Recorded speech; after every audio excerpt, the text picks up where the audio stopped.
Albert Einstein said, assumptions are made and most assumptions are wrong.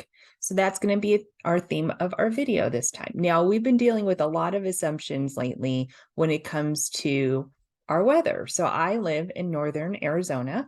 I used to live in Southern California, but we moved to northern Arizona. And most people, when I talk to them, say, you must be having an amazing winter in the 70s. Nope. We're in northern Arizona. It's cold. It's in the 20s to 40s most days. We've had big snowstorms, nothing like Ohio weather or Midwest weather. I would never say that we've had that kind of a weather system, but we get snow here and we've gotten it quite often this year. It's cold.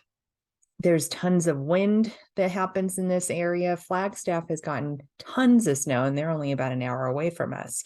So when people assume that Arizona is bright and sunny and hot, they're assuming that all the weather is just like Phoenix weather, which it's not.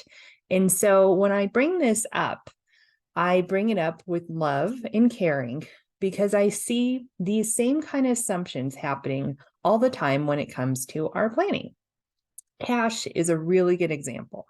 Now, I don't have to be a genius to tell you that 2022 was a very difficult year in the markets. We all know that. If you looked at your statement all last year, you probably threw it away and tried to ignore it, which I understand. But people would constantly tell me, well, we should just sit in cash. We should just sit in cash. And cash is an option, but it has risks, just like everything else. But people assume cash is safe because if you have $20,000 in cash, the next time you open up your account, you probably have $20,000 and maybe 1 cent from the interest rate that you're getting in your bank account, right? Unless you're in a high yield savings account or something like that. If you're just in a basic savings or checking account, those rates have not gone up very much. Don't know why, but they haven't. And so when you look at cash, you think, oh, it's really steady because it's there, right? There's no surprises. I open my statement and it's the same amount, maybe a little tiny bit higher, but the same amount.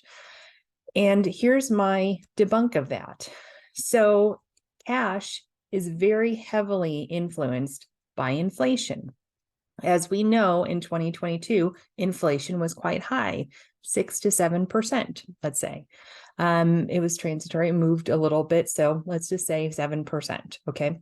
Now, if your cash sat at 20,000 and just stayed at 20,000, then you actually lost 7% because it didn't move with inflation.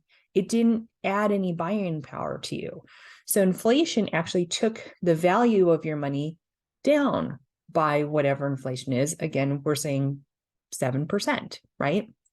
And so we all assume that cash is safe, but cash can also have its own risks. And so you really want to make sure that you understand how all of your different buckets work, meaning your investment accounts, your savings accounts, your different accounts that you have. How do they all work and what are all of their risks? Because everything has risk. And am I telling you not to have cash? No, I'm not saying don't have cash. I'm just saying that we can't assume that cash is safe because it's the same number every time I open my bank account. It has a same level of risk as any other investment does. So you want to take those assumptions out and start really looking at your plans regularly, talking to a professional to find out maybe there are risks or there are things that you haven't considered. That is what we do, is we bring a second opinion. We bring information to you so that you can consider different things that maybe haven't occurred to you. So give us a call if we can provide that analysis, taking out those assumptions for you and presenting you with what's real. One Vision Retirement, your retirement in 2020 vision.